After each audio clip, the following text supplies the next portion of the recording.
বিরতির পর স্বাগত। ভারতীয় ফুটবলকে বিশ্ব মানচিত্রে তুলে আনতে এবার হাত বাড়ালো জার্মানি।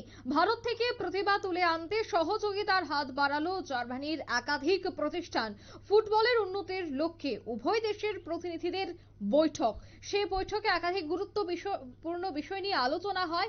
কিভাবে ভারতীয় ফুটবলারদের বিশ্ব মানচিত্রে তুলে আনা যায় তা নিয়েই মূলত সেই বৈঠক। বিস্তারিত জানবো, টেলিফোন লাইনে রয়েছে নিউজ ভ্যানগার্ড প্রতিনিধি বিপ্লব চন্দ্র। বিপ্লব দা, মূলত সেই বৈঠকে কি আলোচনা হয়? দেখো, এই বৈঠক যদিও একটা সংবাদ মাধ্যমের মাধ্যমে কিন্তু এই আয়োজন, এবং সেখানে একটা বৈদ্যুতিক প্রচার মাধ্যম কিন্তু তার প্রক্রিয়া শুরু করেছে।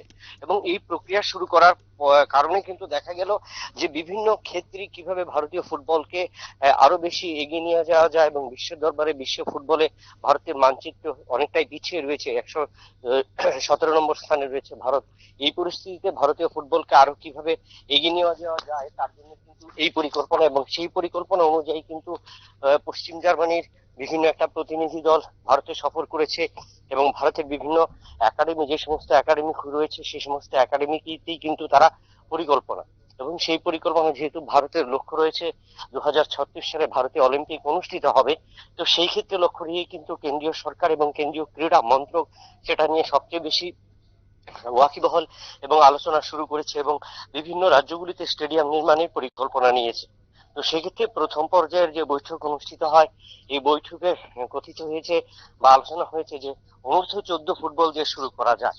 যেহেতু অনেকটা সময়, প্রায় 12 বছর বাকি রয়েছে, তো সেই জায়গায় অনূর্ধ্ব 14 ফুটবলারদের যদি এই থেকে তোলা যায় তাহলে কিন্তু সিনিয়র পর্যায়ে একটা দল গঠন করা যাবে, এবং বিশ্বকাপ এবং অলিম্পিকের জন্য ভারতীয় দলের যে পরিকল্পনা তা সফল করা যাবে। মূলত এই লক্ষ্যটা নিয়ে কিন্তু একাধিক সংস্থা, ভারতের বিভিন্ন ফুটবল একাডেমি, যে সমস্ত একাডেমি গুলো রয়েছে, এবং দিল্লিতে নয়ডাতে যে ফুটবল একাডেমি রয়েছে সেই একাডেমিতে কিন্তু পরিকল্পনা নেওয়া হচ্ছে যে আগামী দিন এই পরিকল্পনার মধ্য দিয়ে ভারতীয় ফুটবলকে নতুন ভাবে এগিয়ে নেওয়া যাবে, এবং নতুন ভাবে একটা দল গঠন করবার পরিকল্পনা নেওয়া হয়েছে।